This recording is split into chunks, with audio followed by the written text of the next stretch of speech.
Bonsoir, bonsoir, bonsoir. Coucou, coucou, coucou, coucou. J'espère que tu vas bien. J'espère que vous allez tous très bien. Je suis super contente de vous retrouver aujourd'hui pour une vidéo livre. Cette vidéo sera coupée en deux parties. Une partie update et une partie book haul. Du coup, la première partie sera l'update lecture. Donc j'ai lu ce mois-ci 4 livres en e-book. Parfois j'aime bien lire en e-book parce que premièrement c'est moins cher et c'est parfois aussi plus pratique.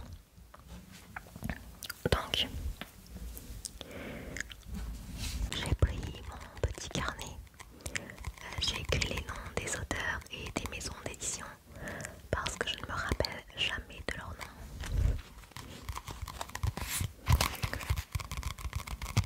Alors, premier livre.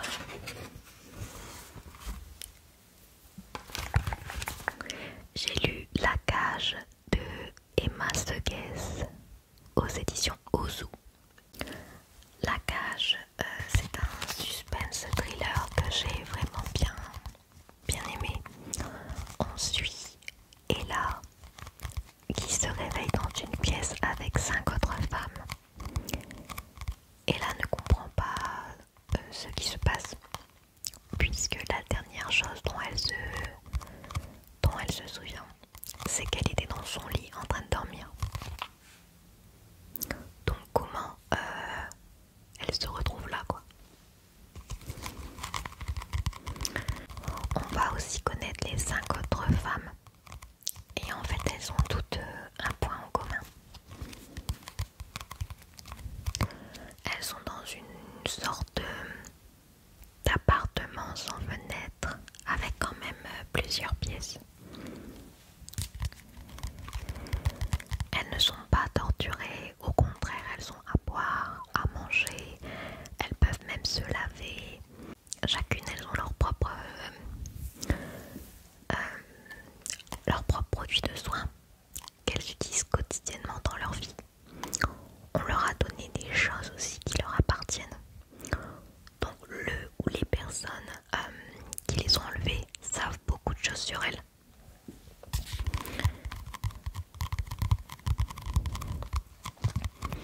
Et forcément, elles vont essayer de tout faire pour s'enfuir. J'ai vraiment bien aimé découvrir ces 5 jeunes femmes qui sont très différentes les unes des autres. Bon, à part une que j'ai pas forcément aimée au début, elle était super chiante, super exaspérante. J'ai même failli abandonner le livre à cause d'elle. Mais vers la fin, elle m'a beaucoup surprise et j'ai aimé son évolution.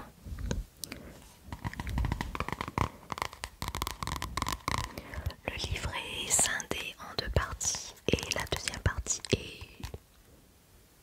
Waouh, la révélation est géniale. Je ne m'y attendais pas du tout. Je pense pas en fait qu'on peut s'attendre à ça. Je pense pas. Franchement j'ai été choquée. J'ai trouvé que c'était cool et vraiment très original. J'avais jamais vu ça encore dans un thriller. Du coup si jamais vous aimez bien les thrillers suspense, n'hésitez pas à le lire celui-là.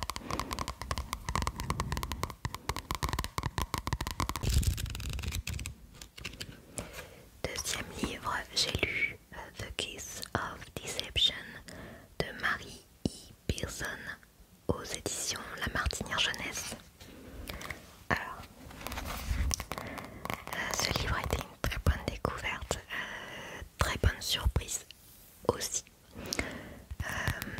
Car honnêtement j'étais très sceptique sur ce livre, mais au final j'ai adoré ce premier tome. On suit Lia, la princesse de Morrigan, qui est obligée d'épouser le prince de... C'est comment son royaume à lui?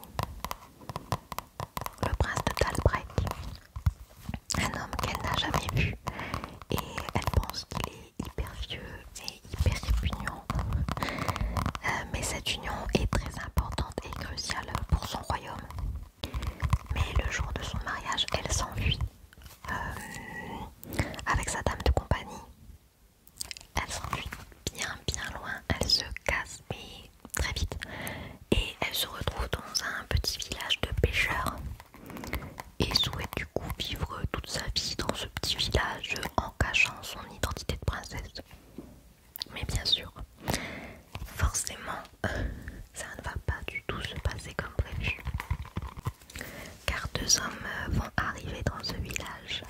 L'un est un assassin envoyé pour la tuer et l'autre, le prince, est conduit. Le prince qui n'est pas vieux et pas répugnant non plus, hein, bien entendu. Donc ce livre c'est une fantaisie avec de la romance. L'univers est bien développé, il y a plusieurs royaumes très différents les uns des autres. Une petite particularité intéressante que je n'avais jamais vue dans aucun autre roman et que j'ai beaucoup aimé, c'est le mystère entourant l'identité des deux hommes, donc de l'assassin et du prince. Nous savons qu'il y a un assassin et un prince. D'ailleurs, on a parfois des chapitres avec leur point de vue. Mais nous ne savons pas en fait qui est réellement qui, car on n'a pas leur prénom dans leur point de vue. Alors du coup, ils sont quand ils sont avec Lia, donc dans le point de vue de Lia, on a leur prénom, mais on ne sait pas qui est qui. Et ça va être comme ça dans tout le roman, sauf à peu près à la fin où on va savoir qui est qui. Donc moi j'ai eu de la chance car j'ai compris qui était qui dès le début. J'ai ma petite préférence. Lia aussi, on a la même préférence. Donc je suis contente. Alors oui, il y a un triangle amoureux, mais ça passe même très bien. Normalement je suis pas fan des triangles amoureux, mais là, Lia fait son choix dès le début. Elle est attirée par cet homme dès le début. Je dirais même que c'est un peu comme un coup de foudre, hein, dans un sens. Ouais. Moi je vois ça comme ça. En tout cas, on n'a pas une héroïne qui fait ah bah j'aime bien lui, ah bah puis lui aussi. Mais lui il est comme ça, oui mais lui il est comme ça. En fait elle veut les deux quoi. Non non là, voilà. Là elle est bien amoureuse d'un en particulier quoi. Du coup j'ai hâte de connaître la suite. Apparemment le tome 3 il est sorti il n'y a pas longtemps. Bah, il est sorti ce mois-ci je crois, non, ou le mois dernier, je ne sais plus. Et apparemment c'était un super tome, donc hâte de découvrir ça. Ensuite j'ai lu Caraval de Stéphanie Garber aux éditions Bayard.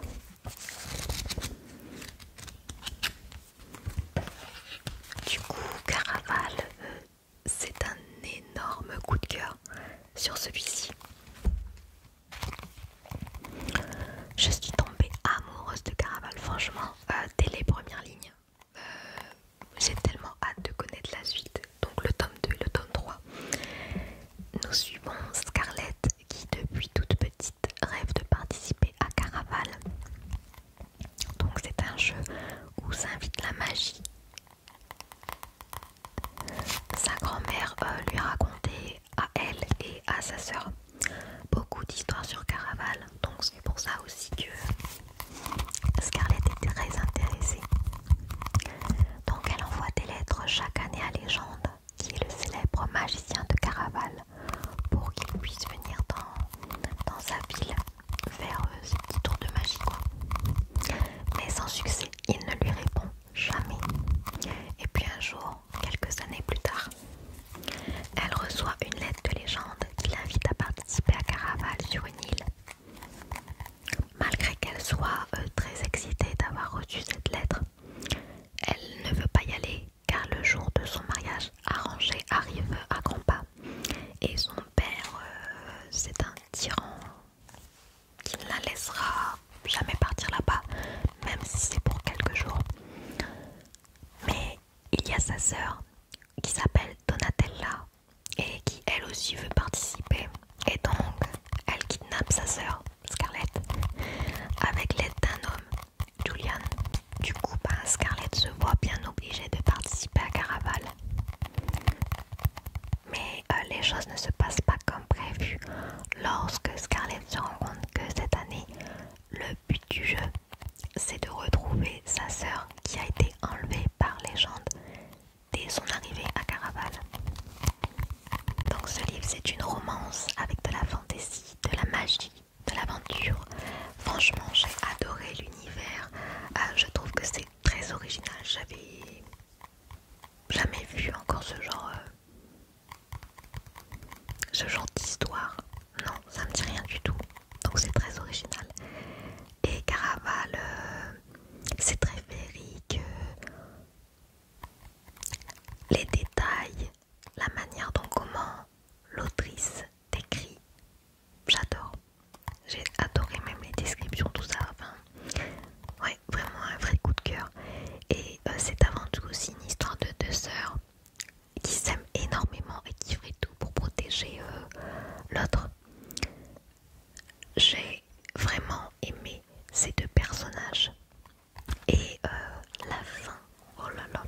j'ai lu Un palais d'épines et de roses de Sarah Gimas aux éditions La Martinière Jeunesse.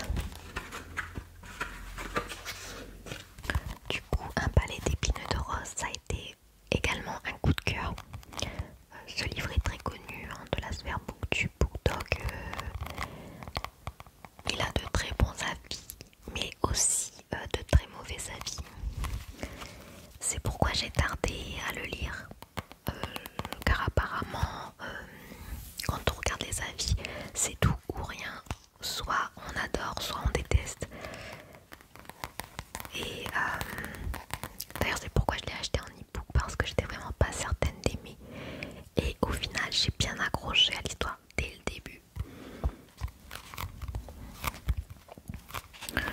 Nous suivons Fer, une humaine qui vit avec ses deux sœurs et son père. Alors premièrement, ce qui m'a fait rire, c'est les deux sœurs. Enfin, elles m'ont énervée, mais en même temps ça m'a fait rire parce que elles ressemblent étonnamment à Anastasie et Javotte dans Cendrillon. Mais vraiment. Alors il faut savoir que Un palais d'épines et de roses, c'est une réécriture de La Belle et la Bête. Alors comparé au livre que j'ai lu le mois précédent, ici Un sorcier noir éternel, qui est aussi une réécriture du conte de La Belle et la Bête, je trouve qu'Un sorcier noir éternel ressemble vraiment trait pour trait à La Belle et la Bête, mais qu'Un palais d'épines et de roses, pas vraiment. Il y a des détails de La Belle et la Bête, mais personnellement, c'est tout. Je trouve pas que vraiment c'est une réécriture pure de La Belle et la Bête comparé à Un sorcier noir éternel. Et oui, du coup, les deux sœurs ressemblent étonnamment à Anastasie et Javotte dans Cendrillon, surtout au début, et ça m'a fait rire. Elles m'ont fortement énervé, les deux sœurs. Et le père, qui est complètement inutile, c'était vraiment énervant. Et ils vivent du coup tous les quatre dans une cabane en pleine forêt. Et un jour, comme souvent, elle va aller chasser dans la forêt pour amener de la nourriture. Sauf qu'elle va tuer ce qu'elle pense être un loup. Mais en réalité, ce n'était pas un loup, mais un fae capable de se transformer en loup. Et ça, c'est différent parce qu'elle n'avait pas le droit de tuer un immortel, un fae. Du coup, elle va avoir le choix entre mourir ou être emmenée de force à... Comment c'est déjà? À Prythian, le royaume des immortels. Donc vous vous doutez bien qu'elle va choisir d'être emmenée à Prythian. Et ouais, j'ai adoré l'histoire du début jusqu'à la fin. Les décors, les différentes cours, les actions, les personnages. Le début est un peu lent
Shiori, la plus jeune des 7 enfants de l'empereur de Kata.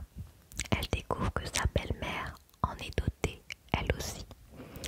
Pour l'empêcher de dévoiler son secret, la reine sans nom lui lance un sortilège. Elle transforme ses 6 frères en grues et l'avertit que pour chaque mot qu'elle prononcera, l'un d'eux mourra. Exilé et sans voix, Shiori va devoir se battre pour briser le sort et sauver Kyata d'une terrible conspiration. Pour cela, elle pourra compter sur son mystérieux fiancé, qu'elle avait rejeté sans même le rencontrer.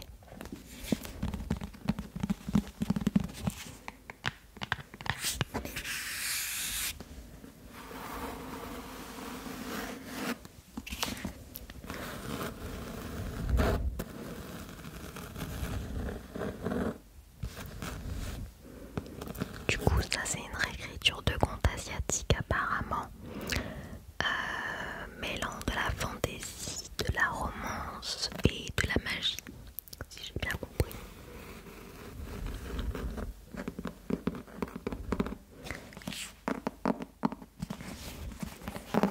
J'ai tellement hâte de connaître cette histoire. Beaucoup en parlent et beaucoup ont aimé aussi.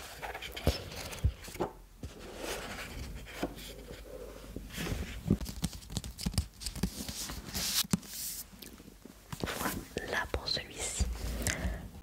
J'ai acheté un poche, donc Mexican Gothique de Silvia Moreno Garcia aux éditions Brajlon.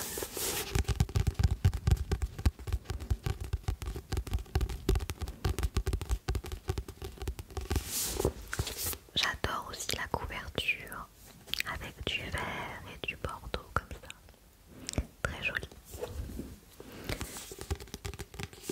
Alors, il se passe quelque chose au manoir ancien où la cousine de Noémie réside depuis son récent mariage. Sa lettre parle d'empoisonnement, de visions et d'entités qui la tourmentent. Avec ses robes vives et son rouge à lèvres, Noémie ne semble pas à sa place dans cette demeure isolée de la campagne mexicaine.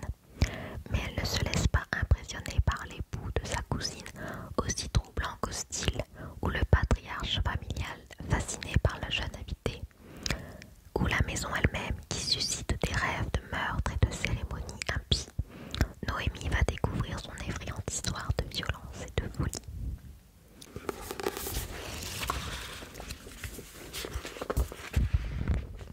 Alors celui-ci, je suppose que c'est... en fait, je sais même pas ce que c'est exactement. Je pensais que de base c'était un thriller, mais vu le résumé, pas du tout. Je dirais que c'est plutôt peut-être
jolie.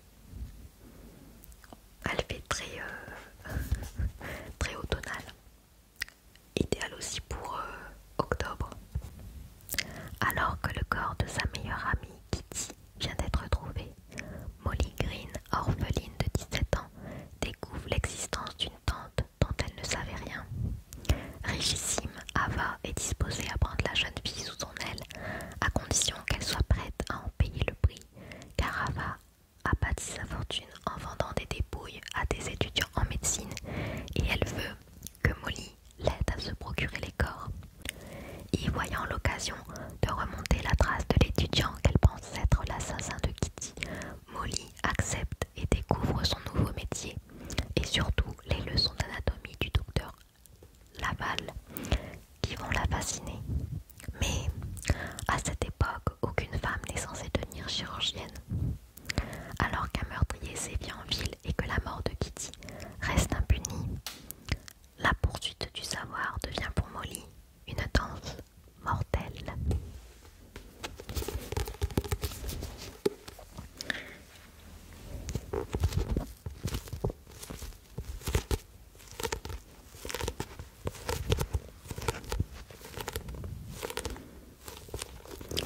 Alors celui-ci, c'est sûrement un thriller avec un peu de médecine du coup, parce qu'on parle de médecine, et historique aussi. D'ailleurs celui-ci me fait beaucoup penser à ce livre que j'avais adoré, c'était un coup de cœur celui-ci, et d'ailleurs le tome 2 sort bientôt. Et ça ressemble un peu à la même chose sans la romance, parce que celui-ci, le livre là, a une romance, mais celui-ci je pense pas. Non, je pense pas.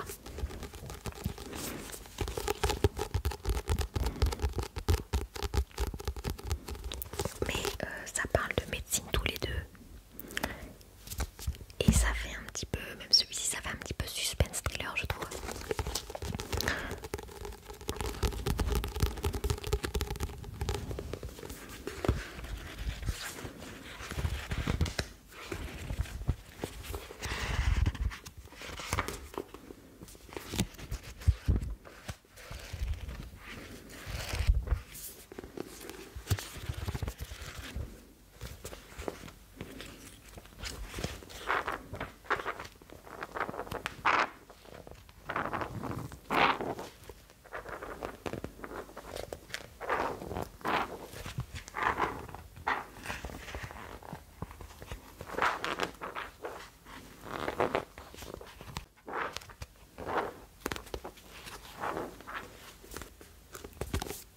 Encore un poche, mais celui-ci, je ne l'ai pas acheté, il m'a été offert pour l'achat de deux livres à la FNAC.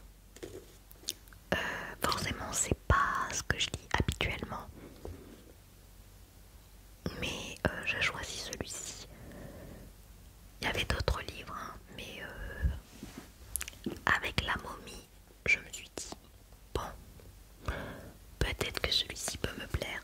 J'aime beaucoup l'Égypte ancienne, donc pourquoi pas. Donc c'est le procès de la momie de Christian Jacques. Alors, on va lire la 4e de couverture.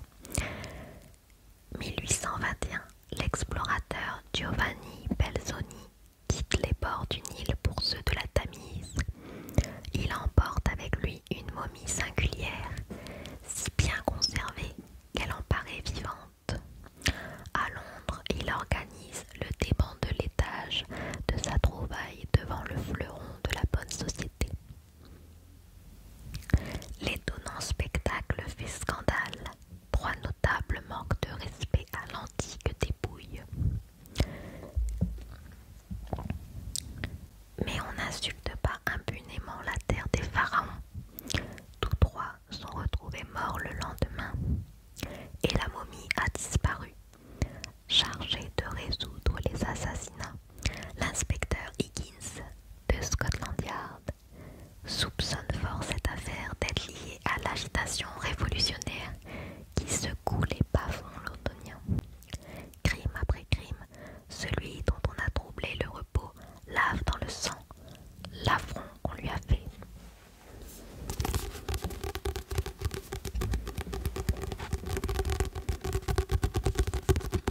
ça c'est un polar. On va parler peut-être d'Égypte, de Londres. Et c'est un livre historique aussi, parce qu'on est en 1821.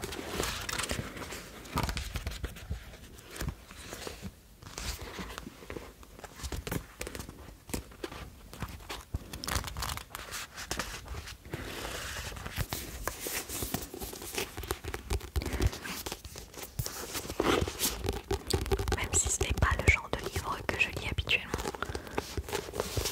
j'essaierai de le lire très bientôt.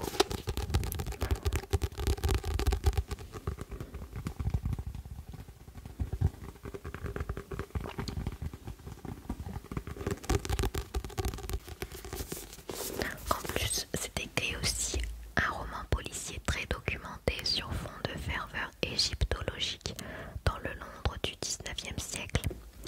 Du coup, ça peut peut-être être très intéressant à voir.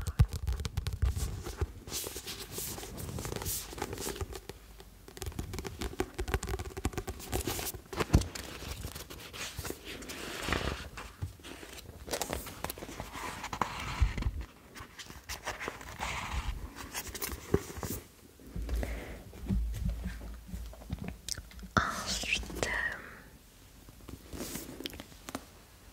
magnifique livre, La fiancée du dieu de la mer.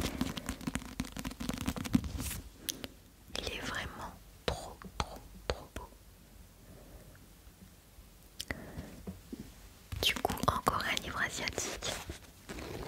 En ce moment, il y a beaucoup de sorties de réécriture de contes asiatiques. Du coup, j'adore. Ici, c'est coréen. Et le premier que je vous ai montré, je crois que c'est chinois.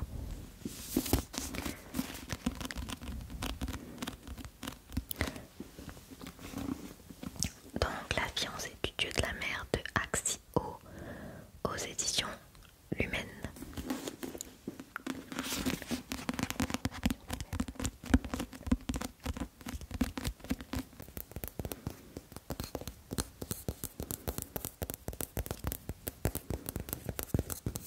Chongqing, une villageoise d'une beauté sans pareille, est destinée à devenir la 100e fiancée du dieu de la mer. Nombreux sont ceux à croire qu'elle est l'élue, la véritable promise dont parlent les légendes. Grâce à elle, la paix adviendra enfin dans tout le royaume, meurtri par près de 100 années de tornades destructrices, d'inondations et de guerres. Mais Zhang est amoureuse de Jun, et le soir du sacrifice, c'est Mina, la sœur du jeune homme, qui va prendre sa place au fond de l'océan. Emportée dans le royaume des esprits, une cité magique peuplée de déités, de démons et de créatures mythiques, la jeune fille se met aussitôt à la recherche du dieu de la mer. Quelle n'est pas sa surprise de le trouver plongé dans un sommeil enchanté. Avec l'aide du mystérieux Jin et d'étonnants nouveaux compagnons, Mina se lance dans une quête effrénée pour réveiller la divinité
avec une romance.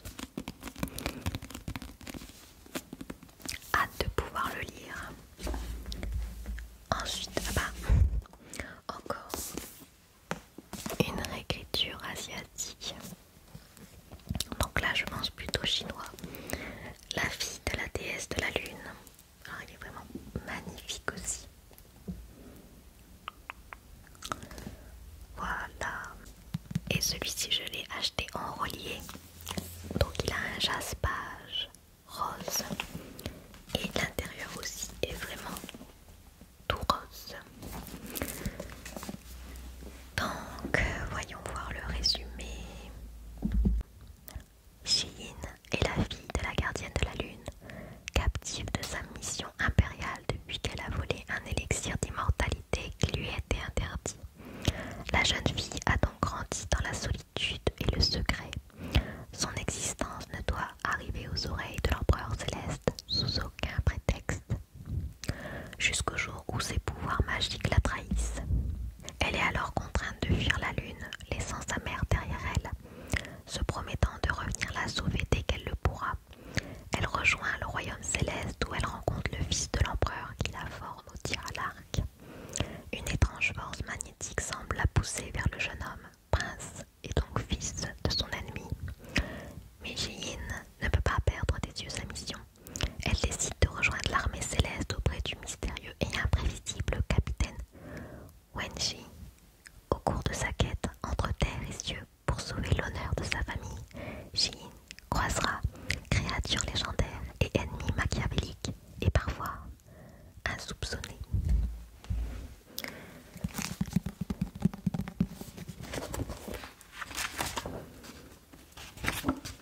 Et voici au niveau des chapitres les petites illustrations.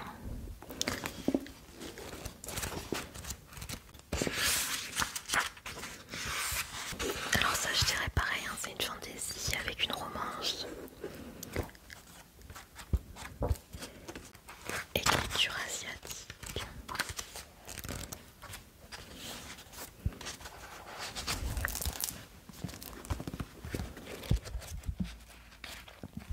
Ça a l'air vraiment pas mal. Celui-ci, tout comme les 6 couronnes écarlates, il y aura un deuxième tome.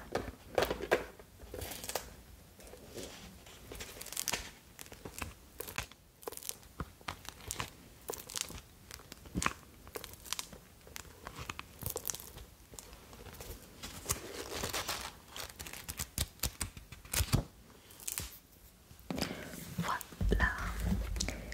Ensuite, il était une fois un cœur brisé de Stéphanie Garber aux éditions de Saxus. C'est la même autrice que le livre que j'ai lu, Caraval. Et forcément, j'ai tellement adoré Caraval que je me suis acheté Il était une fois un cœur brisé en papier. Je lirai la suite de Caraval en e-book. Mais j'ai voulu avoir en papier ce livre-là. Et c'est apparemment, c'est dans le même univers que Caraval. Et surtout, il y a un personnage dans Caraval qu'on rencontre dans le tome 2 et 3, donc je ne l'ai pas encore rencontré. On le retrouve ici. Du coup, c'est mieux de lire la trilogie Caraval. Mais vous pouvez très bien quand même le lire sans avoir lu Caraval. Mais c'est mieux. Donc, je vais vous lire la 4e de couverture. D'aussi loin qu'elle se souvienne, Evangeline Fox a toujours cru au grand amour et aux fins heureuses, jusqu'à ce qu'elle apprenne que l'homme de sa vie est sur le point d'en épouser une autre. Désespérée d'empêcher le mariage et de guérir son cœur blessé, la jeune femme conclut un accord avec le charismatique mais diabolique prince de cœur. En échange de son aide, il lui demande 3 baisers à donner à la personne au moment et à l'endroit de son choix. Mais après avoir donné son premier baiser promis, elle découvre que négocier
instaure de nouvelles dispositions sociales.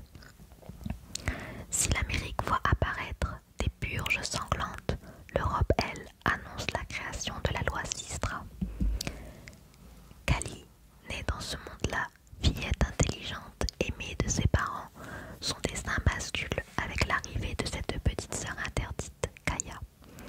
Ainsi, la loi Sistra s'applique.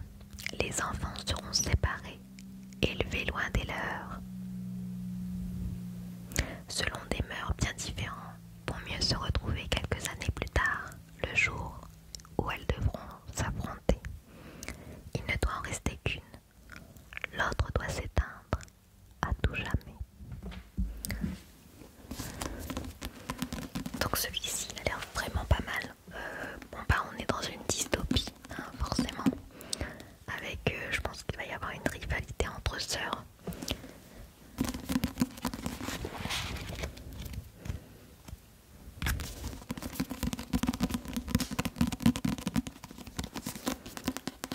En plus, comme le tome 2 il est sorti, on va sortir dans pas longtemps. Je pense que je vais le lire dans pas très longtemps celui-ci.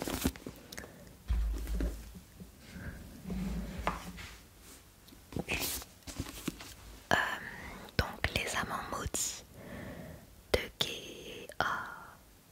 Lind aux éditions Bookmark.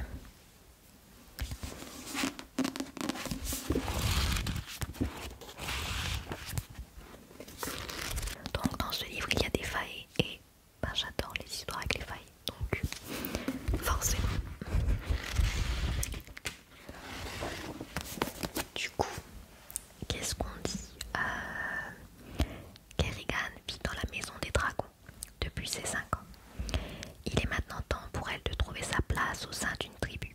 Mais quand vient la sélection, rien ne se passe comme prévu. Il y a 12 ans, Kerrigan Argon, mi-faille, mi-humaine, a été abandonnée sur les marges de Mondrago sans rien d'autre sur elle qu'une note, et sa vie a changé à jamais.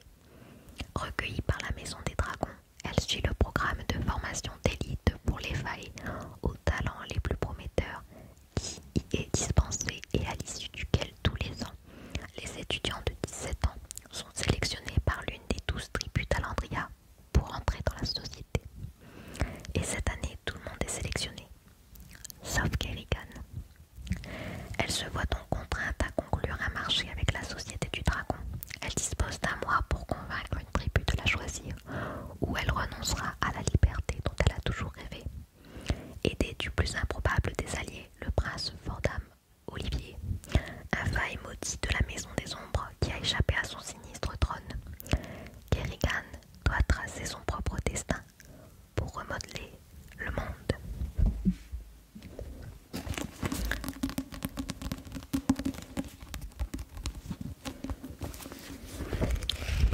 Du coup, ils ont mis des hashtags, alors hashtag faille, hashtag dragon, hashtag magie, hashtag mystère et hashtag action. Voilà.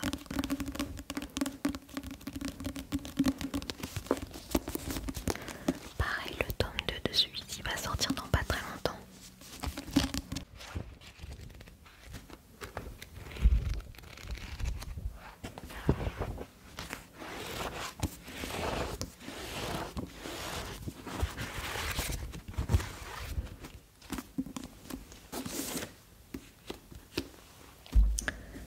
Waouh, il brille.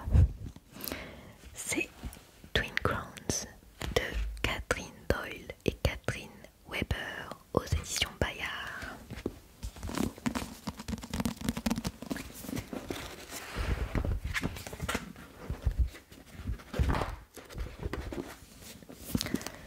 Du coup, celui-ci, Reine Greenrock s'est préparée toute sa vie à usurper la place de sa sœur jumelle et monter sur le trône d'Eana. C'est le seul moyen de mettre fin à la guerre contre les sorcières qui l'ont élevée. Rose Ballard, elle, s'apprête